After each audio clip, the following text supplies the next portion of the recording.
Hello, everyone, and welcome back to Giggle and Grow, where we dive into human growth, learning, and finding new ways to be the best version of yourselves. I am Courtney. And I'm Morgan. Today's episode is a little different, you guys. It is a heavy one, but an important one. And we'll be touching on some really tough topics, including abusive relationships and domestic violence. If that's something that does feel like too much right now, we do truly understand it, and we do encourage you to come back to this when you do feel ready to listen. So, Yes, our guest today is Noelle Cope. She's a screenwriter and author whose journey has been nothing short of inspiring. She's written a deeply personal book called Notes from the In-Between, which opens up about the complexities of abuse and healing from that abuse. But she's also someone who's working in Hollywood, creating stories that speak out to real, raw experiences. So we're so excited to have you, Noelle. Let's start out by talking about you and your book, Notes from the In-Between. Thank you guys so much for having me. I'm so excited. I love everything that your podcast is about. So this is really special. I think you summed it up so beautifully, Courtney. Yeah, my first book is a collection of poetry. It's a little unique because it was not a book that I wrote like intentionally. I write a lot of my diary and journal entries with poems in it or strictly as poetry as just kind of a way originally to keep my artistic like soul flowing through the ups and downs of the entertainment industry.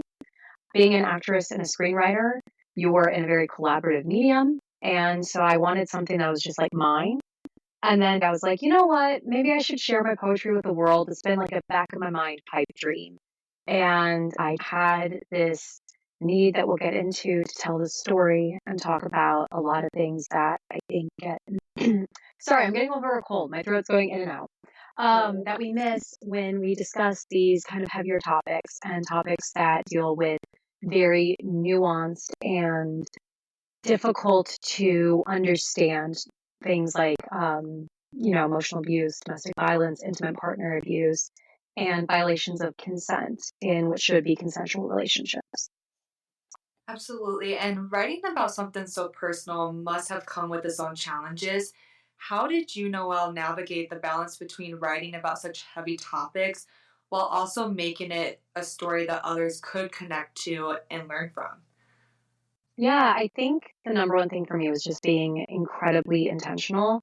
I had so many different versions of this book because basically how it all came about was I was starting off looking at my own journals, my own diaries, trying to heal myself, trying to be able to actually unpack what was gaslighting and what I actually experienced. Because when you're writing everything down, you actually have a record of when you started getting gaslit and when you started to change your own narrative. So, I'd write down this horrible thing happened. I need to leave. I need to get out. I'm not feeling good. And then it'd be, okay, actually, I talked to him. He said this. This is his understanding. And you know what? Maybe he's right because I think that could be true about me. And maybe if I just fix this, everything will be good.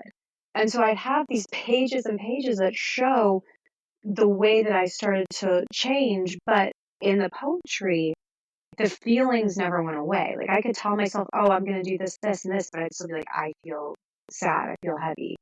So for me, I really wanted the book to maintain that ability to kind of piece together the fragments of the experience. And then once I started living life with, very specific PTSD, obviously things aren't experienced linear, and I wanted to maintain that in the book. So my intentionality was always, how do I tell this in a way that's accessible both for survivors and for people who have not experienced this, because compassion is one of our most beautiful emotions. But a lot of times compassion is so intense for us that we actually prefer not to learn about experiences that seem horrific because we are so afraid of the emotional experience we will go through just thinking about it.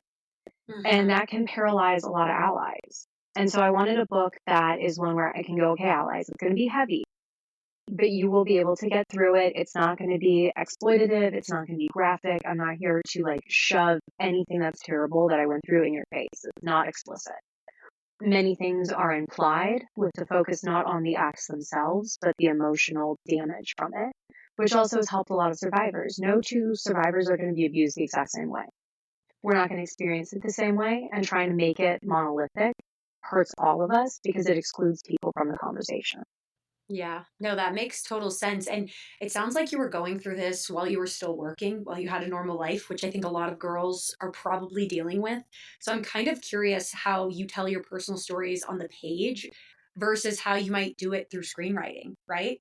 Yeah. So, I think the biggest difference is when you're screenwriting, you have this incredible ability to disappear into it. You can hide because you're telling a story, but you've got 6 different characters that can voice your opinions. You have 6 different characters to voice different versions of yourself. And sometimes it can just be a thought experiment. It can be, what if I was this type of person? What if I was a villain? What if I was like this? And so you can really do a lot and explore a lot of things. And a lot of times when I'm screenwriting, I have other collaborators. I've got producers, I've got directors, I've got co-writers, I've got actors, I've got all these other people adding their own flavor to it, which I adore. It Mm, changes it. When I'm writing in my journal, that's just me. That's right. raw, that's unfiltered. And in some ways, like there's some poems in the book that are very simplistic because at the end of a long day when I'm surviving life, my words are going to be simple. I'm going to be sad. I'm not going to sit there and be like, oh my gosh, to be or not to be, or like incredible sonnets. But there'll be also be moments where I sit there and I do, and I want to dig in to the artistry of my own experience. So I think sharing something very personal like this and trying to have a normal job is actually one of the elements that I wanted to try to work in a little bit because it is the hardest thing that survivors go through. Most of us are completely silent about our experience, but we're expected to show up and continue to live life and function normally. And I think the thing is, most people you know in your life either are a survivor or the person they love most in the world, be it a parent, a partner, someone, is a survivor. Statistically, it is astronomical how many people experience one flavor or version of this of another. Um, so yeah, it was scary to put that out there. Yeah. Well, quick question about that. Do you think there were moments when you were screenwriting that you saw yourself maybe before you wrote your book, right? Or before you actually got help or spoke about it, that you saw that part of you trying to come out? Yeah, I think one of the most interesting experiences was in the start of this particular relationship, there was this funny kind of rom-com-esque situation that occurred.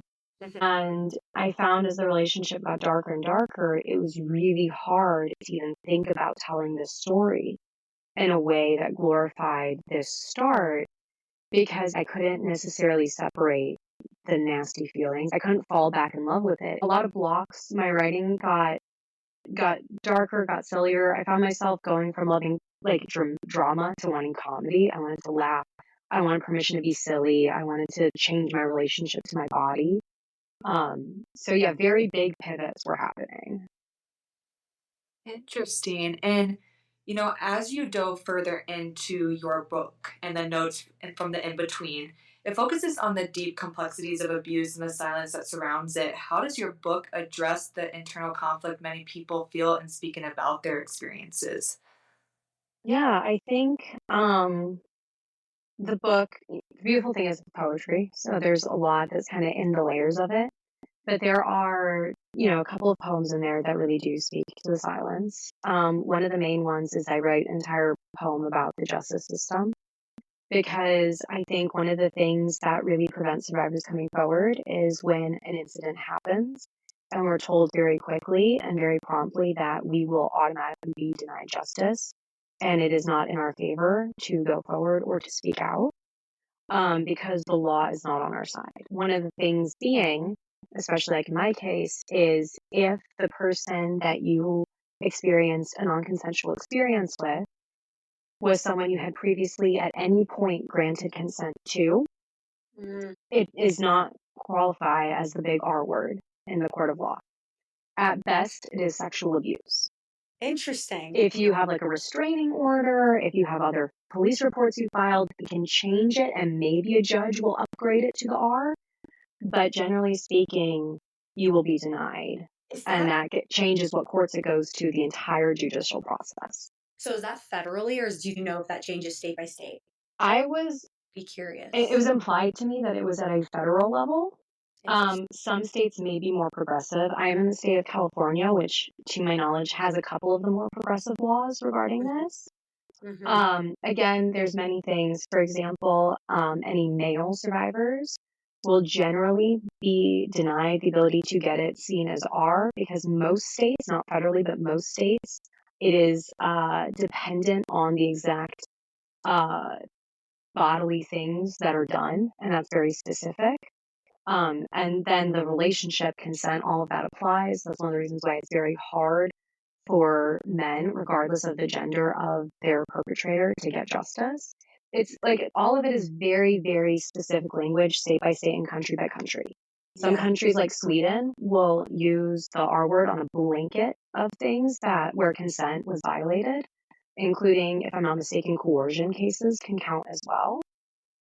So it is very complicated. So there's a poem that speaks to that and speaks to the way that we're told to stay silent Mm-hmm. from the top down and how that impacts us in all aspects. Right. So when you think you speak a lot about these poems that are in your book. When someone is reading this book, what is the main message that you want them to take away when they're done reading this book, or even between the book as they're reading Yeah. it, right? There might be multiple messages, but curious, what is that one that you want to really have them feel? Yeah, I think the number one thing that I would love to see change is I think we have a very dangerous and very outdated concept that only people who are lacking in internal strength or self love or have a lot of internal demons end up in these situations. And I think that that's very dangerous because it allows serial, serial abusers to continue to function in the world and to find new victims. Because I was not this man's first, and I'm most definitely not his last. But it creates this thing where people doubt you too. People will be like, "But Noelle, you're so confident. Noelle, you're so this. Noelle, you date like a man. How could It this could never happen?" happen to Yeah, you, I'd be right? like, "Sweetie, he's so sweet. Everybody loves him. And they'll start listing off these very superficial attributes. And I think that that's very dangerous because it looks over how intentionally clever a lot of these people can be, whether they intend to be or don't intend to be. All of the same therapy videos, all of the if you wanted to, he would videos that we watch and consume to protect ourselves, these men are also watching. They're also consuming. And also to take the gendered language out of it, not even men, any abuser. It can be a narcissistic parent, it can be all these things. They are consuming the same self help stuff as we are and learning to weaponize the language. And so I hope that my book, through the first section where I really set up myself, my close family ties, my investment in my career, the fact that I've been on a self realization journey for years leading to this relationship helps to break down that stigma and show, like, yes, the area where I was naive is I gave too many chances. I let love make me doubt my own concept of reality. I Right. wanted to love unconditionally. So I loved unconditionally to my own detriment. But those things weren't rooted in a lack of love. Those things were rooted in being so confident, feeling so indestructible that I thought there's no way this man could take me down. Right. I can only imagine how, you know, kids with parents that are like this, and Yes. this book would be so helpful for someone who has a parent that, is they're dealing with this with like their family, Oh, yeah. because that unconditional love is everywhere. Everywhere you go, respect your parents, love your parents, Oh, accept yes. your parents. You should always forgive your parents, things like this. And really sounds like in these moments, you have to learn how to set boundaries, and you have to learn how to walk away even when it feels like you have this unconditional love that Oh, yeah. should be there, that's probably not, right? Yeah, and one of the hardest things is understanding at what point, and especially for young people in these situations, be that people that are being groomed or have been groomed, or people that have a guardian that's abusive. The hardest thing is sometimes having to understand at what points you need to let your boundaries go in order to save your physical body. And that's the hardest element is going, I have to say, yes, I have to do this to be here tomorrow. Mm. And that is a really, really complex element. And I tread very lightly around that with a very implied in the book. But that's the thing is there's a point in which a lot of abusers are very coercive, and they've been coercive in the sense that they've established a routine pattern of abuse. Mm. So And you they do know what this, works. you do, okay, I love you, I love you. That's where love bombing can come in. I love you, I love you, I love you, I love you. Oh, you think I'm lying? I am lying. I'm not going to tell you I'm lying. Instead, I'm going to pull away. Yeah. I'm going to make you feel bad. You've hurt me. You've wounded me. How dare you call me a liar? Everyone my whole life has always called me a liar. I'm never good enough. I thought I finally met someone who saw my true character, my self-worth. I can't imagine you doing this to me. I don't even want to talk to you right now. Give me space because like I just don't have it in me to open up and love someone again and have them accuse me of these things just because they're projecting their wounds onto me. Mm. And you go, okay. And then they don't respond. They don't talk. When you see them, they turn away from kissing you. And we see that. And a lot of kids with parents like that know that it's like, you do this. Okay, well, I'm not giving you dinner tonight. I'm Yeah. not taking you to your friend's party. You're grounded. And that's the biggest thing. One of the biggest things I learned is abuse is always, always, always going to be built on a power dynamic. And that's why if someone comes forward and they're telling you a story that they've been abused, one of the easiest ways to check if someone's telling the truth, because we talk a lot about falsities, false lies.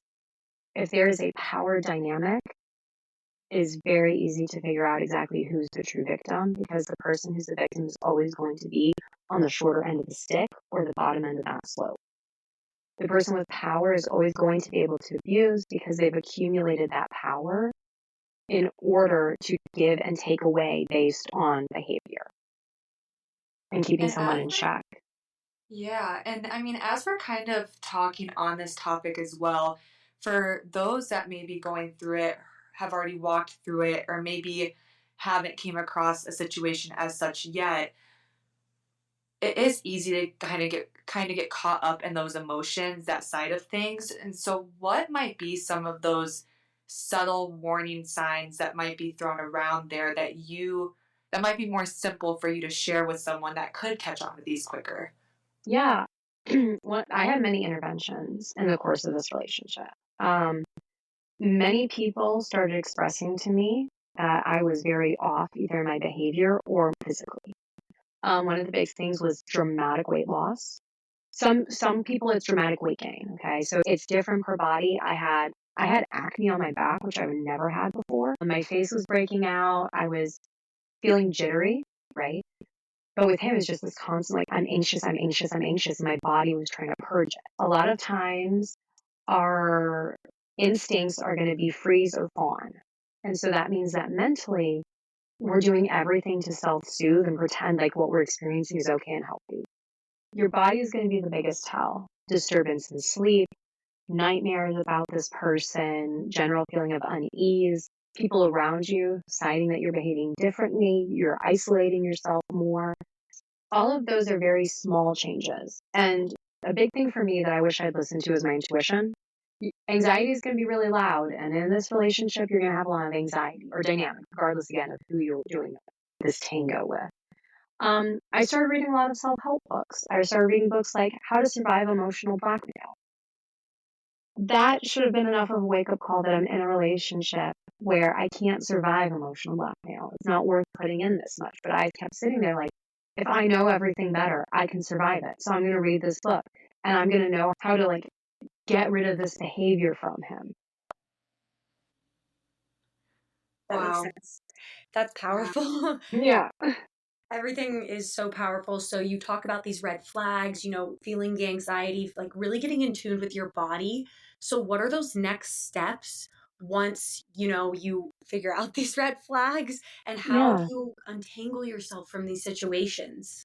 There's a lot of different ways. Again, my number one thing is always, always go to a professional resource if you have any questions. One of my biggest regrets in life is that I went to seek help. I used rain.org, which is an amazing organization. It's helped most survivors I know. They can help you from if you're a minor, get aid. They can help you with legal aid. They can help you with therapists. If you're someone who's trying to get away with pets, safe houses, they can do a lot and they can just help you kind of fact check your reality through a licensed professional. And they have a hotline, or you can text. And that's a big one, being able to text, because not all of us are in a position to be able to speak when we're in these situations. And so, like, I consulted with them, and they're like, hey, this sounds like abuse. This sounds like a bad idea. And I was like, I think I know better. Like, I'm fine. And I was like, I have control of the situation. I put myself in a position where I was hurt because I went back and allowed my physical body to be present in front of this person. And it was not treated respectfully. So, yeah, I would just always defer to professionals because every situation's different. Yeah. So how many times did you go see someone and they told you this, or how many times were people telling you it sounds like abuse, it sounds like abuse, until it clicked? Because there might be some listeners who are saying to Yeah. themselves, no, it's still not abuse. No, it's still not this. It's still not that. And they're still in that denial phase. So I'm just curious to hear your story on that. Yeah, I think the one thing is, I thank God was very shameless in many ways in the relationship about telling everybody what I was experiencing, because it flipped pretty early on, and it was confusing in a lot of ways because, again, it was perfect person on paper. It broke down very quickly, and I think one of the reasons is because I came in very quickly, and I was like, I'm starting to feel a power dynamic, so I'm gonna put this. I put a spending cap. I said, you're not spending money like that on me anymore. It makes me uncomfortable. If you want to date me, you have to actually earn the relationship through your behavior, not through how much cash you can throw down. Mm. So preemptively, I was like getting ahead of it. I was like, hey, this is how I want us to communicate. This is the communication style I expect. I started to apply a lot of things because, unfortunately, I have known a lot of people who've been through stuff. Mhm. And I was very open about things. And I think that, obviously the second people around you start to get worried, that should be a big red flag. My best friend hated him very quickly and saw a very quick shift in his behavior from when he first met me and we were just friends to when we started dating, and was like, I see you, but I see him, and I don't like it. I don't like what what's going on here on many levels. And Mhm. then at one point, he and I broke up, and then we got back together. And when I let my best friend know that I was probably getting back together with him, broke down crying. I was like, I can't do this. I can't go through this with you again. Like, you have no idea how low you were. And I was like, okay, like, I know how low I am right now because I miss him. So I think I get to decide what's low for me. Again, other things were just people realized that I was pulling away from the things that I love to do. This was Yeah. not someone who was supportive of my career, who's not supportive of my relationships. And one of the biggest ones was when my mom met him. She said to me, I feel like he's someone who's very hard to get to know because I feel like he always knows what he should say. But yeah, the moms know, the best friends know, and there's always this pulling away when you are pulled away from all the things you love.